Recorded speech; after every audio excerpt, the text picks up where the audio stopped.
अरिहंतों को नमस्कार, श्री सिद्धों को नमस्कार, आचार्यों को नमस्कार, उपाध्यायों को नमस्कार। जग में जितने साधु जन है, मेरा सबको वंदू बार बार।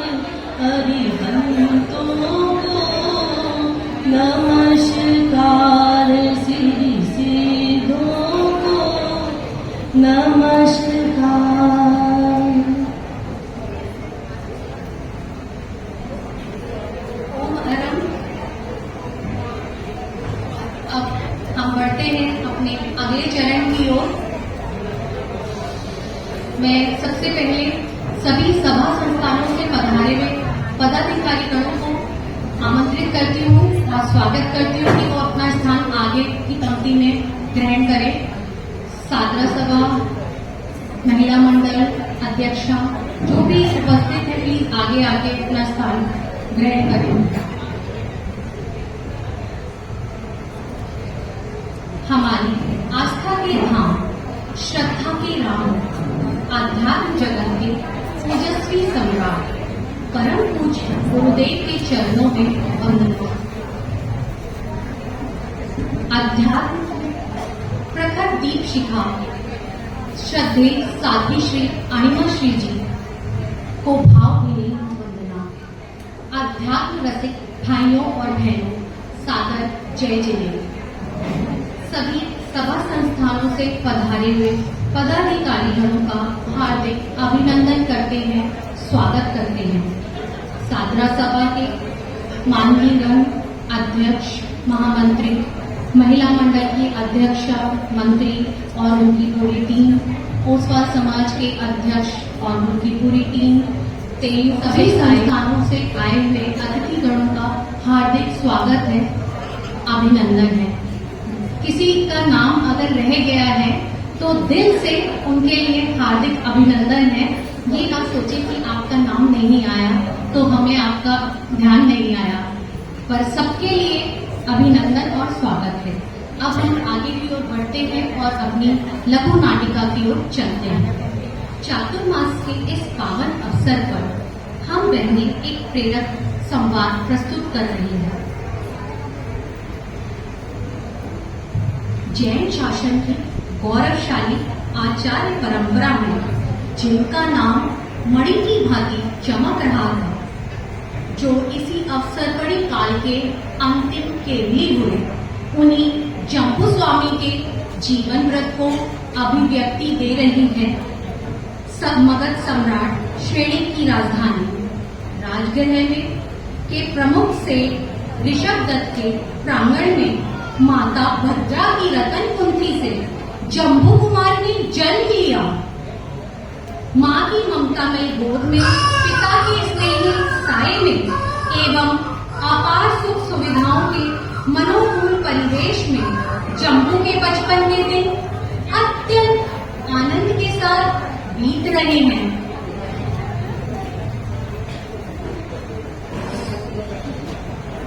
16 वर्षीय जम्बू की सगाई 8 लावणवती कुलीन कन्याओं के साथ करके माता पिता फूले नहीं समा रहे। ऋषभ दत्त अपने इकलौते पुत्र के विवाह की सारी योजनाएं बना रहे हैं। उन्हीं दिनों भगवान महावीर के यशस्वी उत्तराधिकारी सुधर्मा स्वामी राजगृह में पधारे।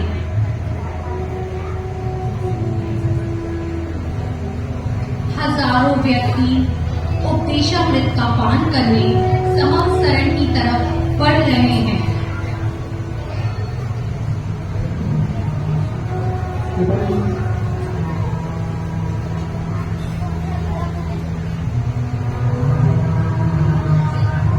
श्रेष्ठी पुत्र जम्बू भी प्रवचन सुनने गया।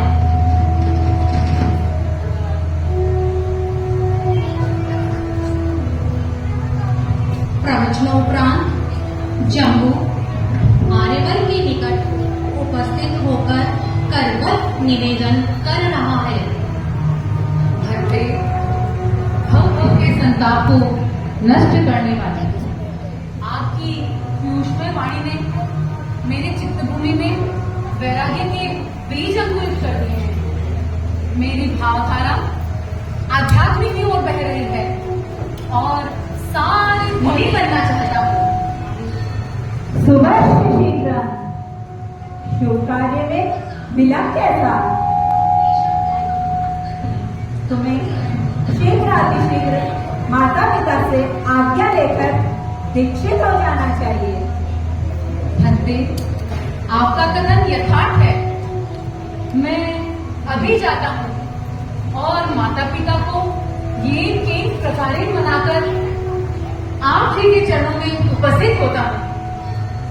आप मुझे मंगल पाठ की कृपा करवाएं भगवान। जम्बू तत्चित होकर मंगल पाठ सुने।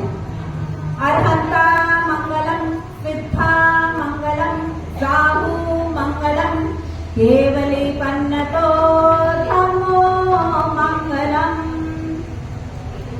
बड़ी कृपा करवाई भगवान, बड़ी कृपा करवाई। मंगल पाठ सुनकर रथारूढ़ होकर जम्बू अपनी सदन की ओर बढ़ रहा है। रथ का साथ वह स्वयं ही कर रहा था। वह ज्यों ही नगर के मुख्य द्वार के समीप पहुंचा, दरवाजे की बड़ी शिला टूटी और रथ के अत्यंत निकट आकर गिरी। इस आकस्मिक घटना से जम्बू स्तब्ध रह गया। वह सोचने लगा, यद्यपि मैं बार बार बच गया, यदि यह शिला मेरे सिर पर गिरती तो क्या? उसके चिंतन ने नया निर्णय लिया। वह वहीं से लौटकर आर्य चरणों में प्रस्तुत होकर आत्मनिवेदन कर रहा है। भद्रे, इस संसार में बहुत विघ्न है। यह मैंने आज प्रत्यक्ष अनुभव किया। इसीलिए मैं आपके श्री चरणों में दोबारा उपस्थित हुआ हूँ भगवान। भगवान महावीर का कथन इतना सत्य है, नत्थी कालस से गोय हो, काल का कोई भरोसा नहीं है। भगवान, मैं आपसे संकल्प लेना चाहता हूँ और वह संकल्प मेरी संयम की पृष्ठभूमि को भी प्रशस्त करेगा। माता पिता भी मेरी परीक्षा अवश्य लेंगे। आप कृपा कर मुझे संकल्प करवाएं भगवान। जम्बू, तुम क्या संकल्प लेना चाहते हो? भगवान, मैं व्रत शेखर आजीवन ब्रह्मचर्य की साधना का संकल्प स्वीकार करना चाहता हूँ। जम्बू, मैं तुम्हारे संकल्प चेतना को 100% वाद दे रहा हूँ, लेकिन इस व्रत की साधना घोरा अति घोर है। यौवन की मादकता और व्रत की दुष्करता पर गहरा चिंतन जरूरी है। एक बार पुनः विचार कर लो जम्बू। भगवान, मैंने विचारपूर्वक ही इस दिशा में अपने कदम बढ़ाए हैं। अब मानवीय कन्याएं तो क्या, दिवांगनाएं भी मुझे अपने संकल्प से विचलित नहीं कर सकती हैं। आप कृपा कर मुझे संकल्प करवाएं भगवान। धन्य हो जम्बू, धन्य हो। मैं तुम्हें कसौटी पर कस रहा था। तुम्हारे सुदृढ़ ब्रह्मचर्य सेवन करने का गुरु साक्षी और आत्म साक्षी से त्याग है। त्याग है प्रभु, त्याग है। बड़ी कृपा करवाई। आपका बहुत बहुत हृदय से आभारी हूँ। श्रेष्ठी कुमार जम्बू अब अपने घर आज्ञा लेने हेतु जा रहा है। सबसे पहले उसने माँ से आज्ञा लेने का निर्णय किया और अब सीधा माता भद्रा के कक्ष में प्रविष्ट हो रहा है। माता, अपने पुत्र का प्रणाम स्वीकार करें। हजार वर्ष जियो मेरे लाल, हजार वर्ष जियो। सदा बाहर फूल की तरफ खिलने वाले, सदा प्रसन्न रहने वाले, आज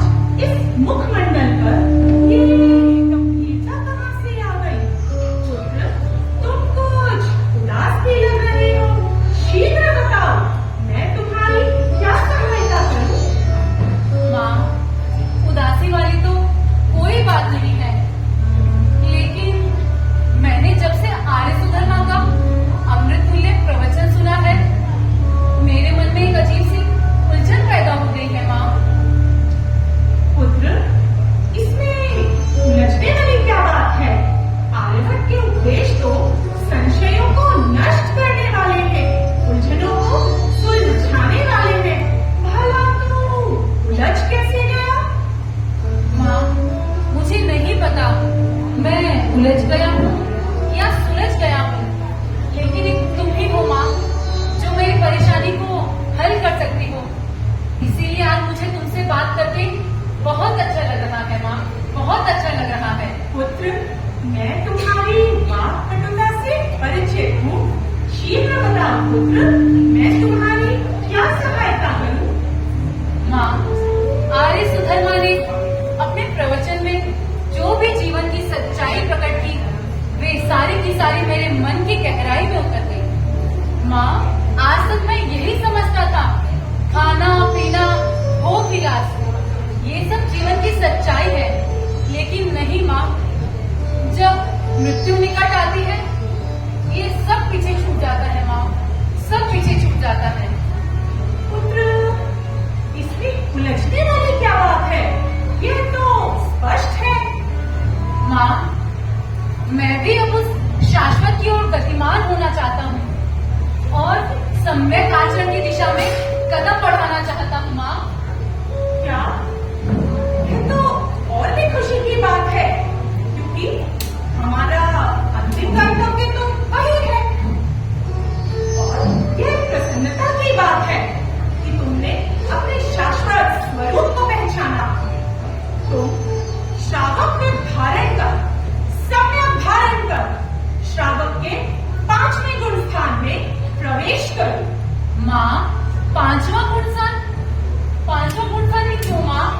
मैं तो उससे भी आगे बढ़ने की सोच रहा हूँ माँ। क्या? उससे भी आगे? फिर ऐसे शब्द मत दोहराना। सब बातें समय पर ही अच्छी लगती हैं। अभी तुम अच्छे श्रावक बनो, आगे की बात आगे देखी जाएगी। माँ, समय किसने देखा है? किसको कल का भरोसा है? किसी को भी नहीं है माँ। और अगर श्रेय को साधना है तो उसे आज से ही शुरू कर देना चाहिए माँ। पुत्र, अभी तो तुमने यौवन की दहलीज में कदम रखा है। अभी इसी का पूरा आनंद लो। हाँ, जो बुढ़ापा निकल आने लगे तब चिंतन को नया मोड़ दिया जा सकता है। अभी इस वय में ये चिंतन ना तो रुचिकर है और ना ही समीचीन। माँ, आप कहते हो इस चिंतन का समीचीन समय नहीं है, लेकिन मुझे तो लगता है जैसे मैंने बहुत देर कर दी हो माँ। माँ, कृपा कर आप मुझे दीक्षा की अनुमति दें। कृपा नहीं करें नहीं माँ। पुत्र, नहीं। अगर तुम दीक्षा ले लोगे तो जिन 8 श्रेष्ठी कन्याओं के साथ तुम्हारी सगाई हुई है, उनके साथ बहुत बड़ा विश्वासघात होगा, बहुत बड़ा विश्वासघात होगा। माँ, लेकिन मैंने उन्हें कब विश्वास दिलाया था? माँ, पुत्रियां तो अभी तक अपने पिता के घर पर ही हैं। आप संदेश वाहकों के हाथ संदेश भिजवा दो और उन्हें मना ही करवा दो माँ। तुमने नहीं, हमने उन्हें विश्वास दिलाया था। पुत्र, वे सब कुलीन कन्याएं हैं। उन्होंने अपने वर का चयन कर लिया है। तुम उनकी मनोभावना समझने की कोशिश करो। अभी यह उम्र साधु मारने की नहीं है। तुमने जितना सरल साधु जीवन को समझा है, वह उतना सरल नहीं है। माँ, तुम कुछ भी कहो चाहे, मेरे लिए तो एक पल भी घर में रहना बहुत भारी है माँ, बहुत भारी है। पुत्र, तू मेरा इकलौता पुत्र है। मैं तुम्हारे सामने अपनी खाली झोली फैला रही हूँ।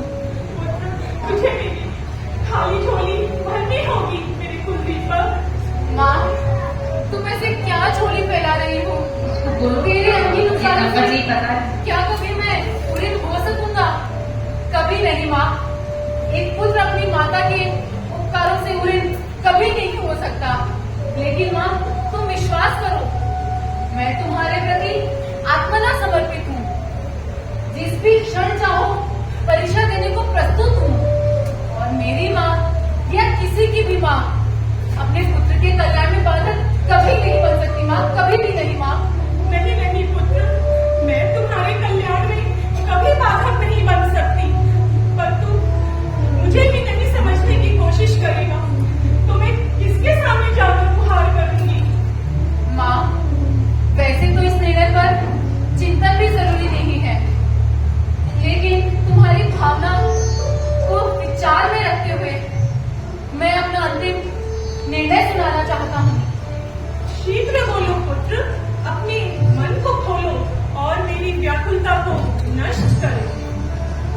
माँ, आपके आग्रह से मैं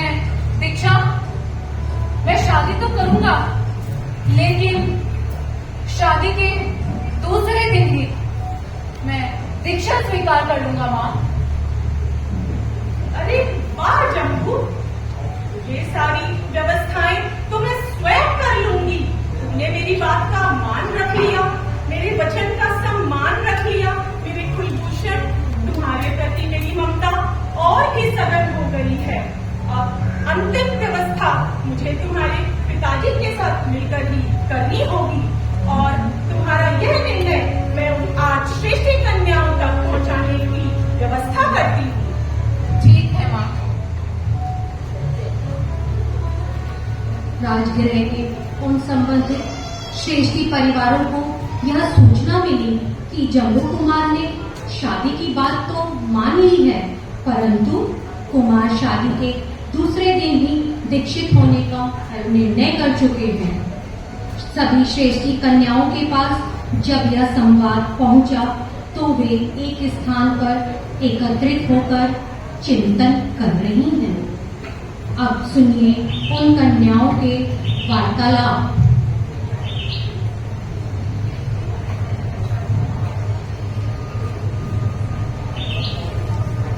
बहनों, हम सब कितने सौभाग्यशाली है कि राजगृह के प्रमुख श्रेष्ठी सुकुमार जम्बू के साथ हमारी शादी तय हुई है और यह पुण्य प्रसंग अत्यंत निकटतम होता जा रहा है। बहन समुद्रश्री, तुम तो यहाँ खुशियाँ मना रही हो और हमारे कलेजे धक धक कर रहे हैं। ऐसा क्या हुआ है जो तुम्हारे कलेजे भड़क रहे हैं?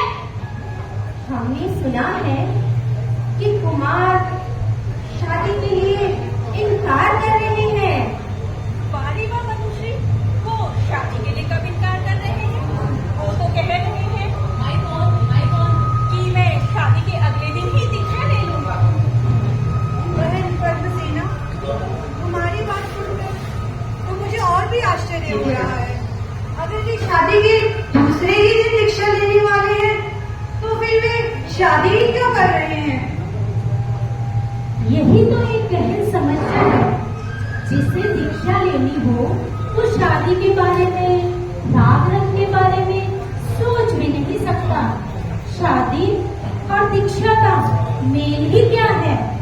ये दोनों तो 36 के अंक के समान है जो कभी एक दिशागामी बन ही नहीं सकते। नवसेना, मुझे तो लगता है श्रेष्ठ कुमार अभी दीक्षा के लिए तैयार ही नहीं है। कहीं न कहीं हमारे सौंदर्य में अटके हुए हैं, हमारे आकर्षण में बंधे हुए हैं।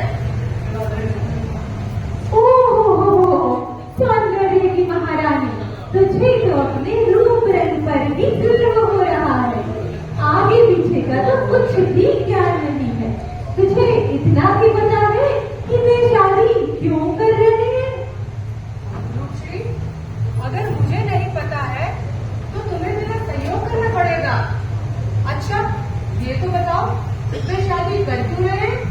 वे अपनी माँ की आज्ञा का पालन कर रहे हैं। उन्होंने मात्र अपनी माता का आग्रह स्वीकार किया है। सुना है उनमें तो शादी के प्रति कोई आकर्षण, कोई लगाव नहीं है। वे तो आत्म सौंदर्य का साक्षात्कार करने हेतु कटिबद्ध हो चुके हैं। रूपश्री, जब वे अपनी माता का आग्रह शादी कर रहे हैं तो वे हमारी बात क्यों नहीं मानेंगे? हम तो सुधीर और सुखी दाम्पत्य की कामना से उनके साथ प्रणय बंधन में बन रही है। आखिर अर्धांगिनी की भी बात तो माननी ही पड़ेगी। क्यों नहीं मानेंगे हमारी बात? नारी तो अकेली ही पति को वश में करना जानती है। नारी के अपने कुछ नैसर्गिक गुण ही पति को बांधने में सक्षम होते हैं और हम तो आज हैं। हमें अपने सौंदर्य, माधुर्य और औदार्य आदि गुणों से उन्हें प्रभावित करना ही होगा। हाँ, स्वर्ण श्री, हमारी मन भरी आंखों के सामने वैराग्य तो क्या, उसकी छाया भी न टिक सकेगी। नहीं नहीं, कुलीन कुमारियों को ऐसा नहीं बोलना चाहिए। उनके प्रति ऐसे अवज्ञा भरे वचनों को बोलना संगत नहीं है, शोभायुक्त नहीं है। बहन समुद्रश्री, आप हम सब में ज्येष्ठ हैं, अनुभवी हैं। मेरा हृदय बहुत भारी हो रहा है। मैं अपने इस भार से मुक्त होना चाहती हूँ। मुझे पूरा भरोसा है बहन, आप मुझे इस भार से मुक्त करेंगी, मुझे हल्का करेंगी।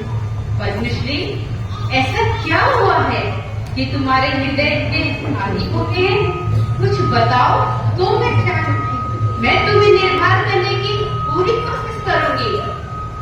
बहन, मैं यह सोच रही हूँ कि यदि कुमार ने हमारा अनुनय विनय भरा आग्रह स्वीकार कर लिया तो यह तो सोने में सुगंध वाली मुक्ति चरितार्थ हो जाएगी।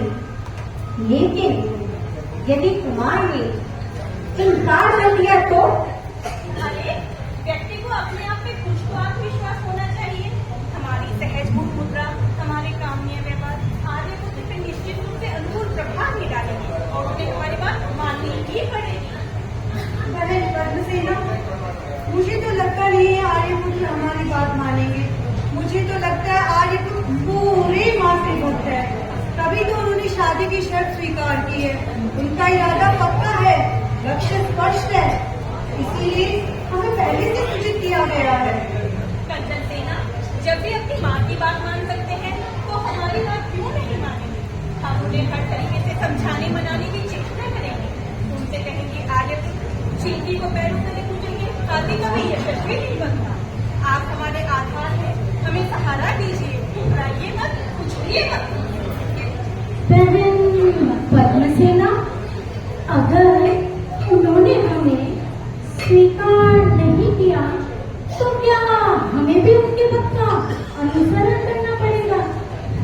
क्या हमें भी उनके साथ दीक्षा लेनी पड़ेगी? नहीं नहीं, यह बिल्कुल जरूरी नहीं कि यदि वह दीक्षा ले तो हमें भी दीक्षा लेनी पड़ेगी। क्या तुम्हें पता नहीं है दीक्षा का जीवन कितना कठोर होता है? क्या मोम के दांतों से कभी लोहे के चने चबाए जा सकते हैं? नहीं नहीं, बिल्कुल नहीं। उन्हें हम उस पुनीत पल का इंतजार करें जब आर्यपुत्र से हमारा साक्षात्कार होगा। दूर बैठे कुछ भी समाधान नहीं हो सकता है। बहनों, जब तक हम उससे मिलेंगी, हमारी प्रथम मुलाकात होगी, तभी हमारा अंतिम निर्णय होगा। बहनों, हमें आज से ही पूरा आशावादी बने रहना है। हमें आर्यपुत्र को समझाने का पूरा प्रयास करना है और उसकी तैयारी हमें आज से ही कर लेनी है। हमारी विनम्र अभ्यर्थना इतनी वजनदार होनी चाहिए कि कुमार का हृदय स्वतः ही पिघल जाए और वह अपना निर्णय बदलकर हम सबको स्वीकार कर ले। हाँ, वही क्षण हमारे भाग्य का निर्णायक क्षण होगा। आओ हम सब मिलकर शादी की हर रस्म को पूर्ण आत्मविश्वास और उल्लास के साथ पूरी करें।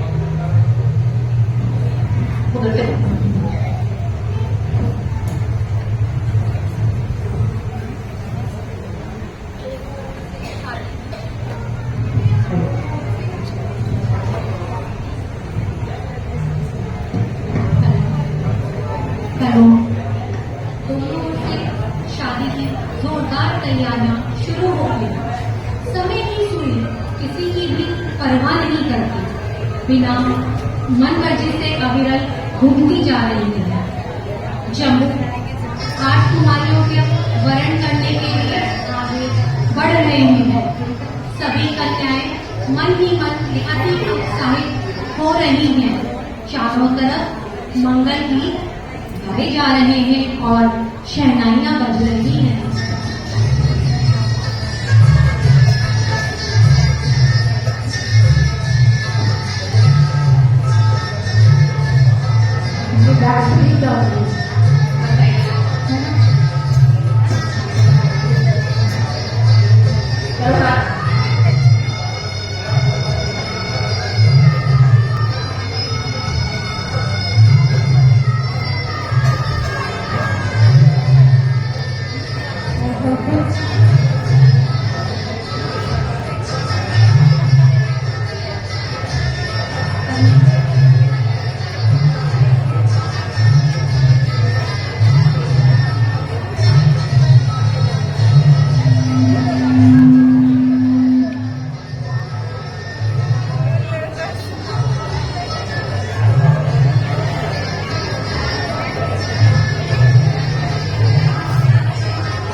लेकर राजगृह के अपने भव्य प्रसाद में पहुंच रहा है। माता भद्रा अपने पुत्र और पुत्र वधुओं का स्वागत करने को आतुर है। माता भद्रा तिलक कर रही है और आरती उतार रही है।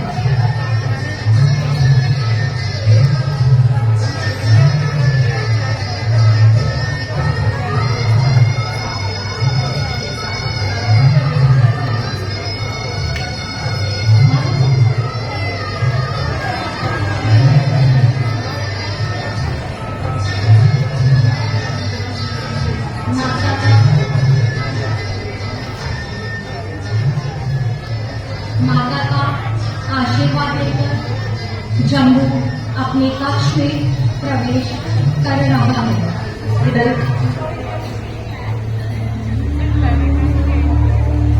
अपने कक्ष में जम्बू ऊंचे आसन पर आसीन है। सुहाग रात की मंगल घड़ी, प्रथम मिलन के चिर घोषित क्षण, आज अप्सरा तुल्य रूपसियां चंद्र का समान बैठी हैं। सब एक दूसरे को देख रहे हैं। इन नाजुक क्षणों में मौन खोलते हुए जम्बू ने आठों जीवन संगियों को संबोधित करते हुए कहा, आज के इस चिर प्रतीक्षित अवसर पर आप सब नवयुवकों का मैं तहे दिल से स्वागत कर रहा हूँ। आप लोग अपनी कुछ भी भावनाएं रखें, उससे पूर्व मैं कुछ कहना चाहता हूँ। क्या आप सबकी अनुमति है?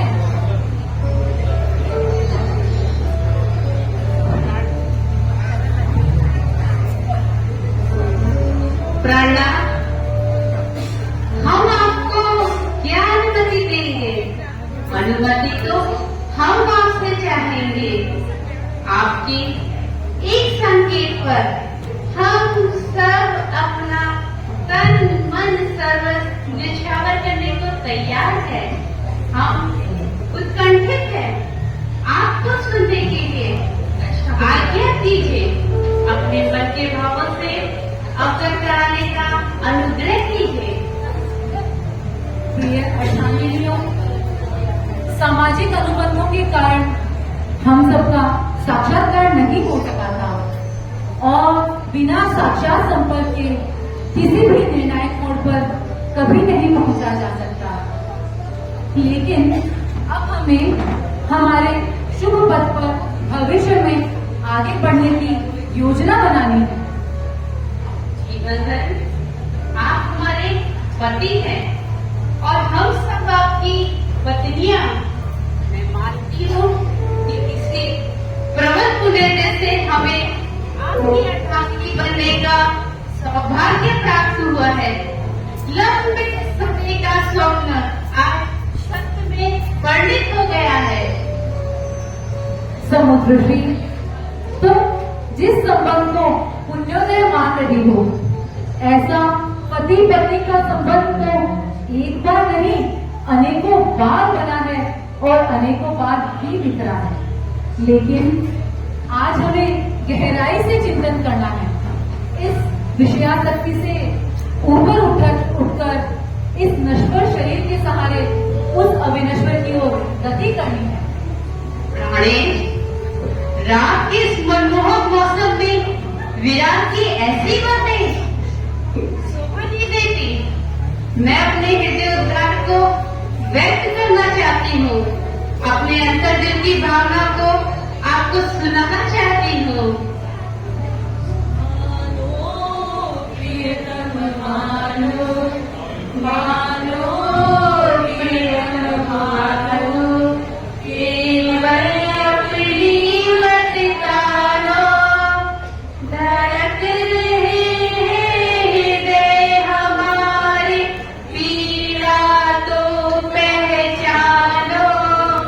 मानो प्रियतम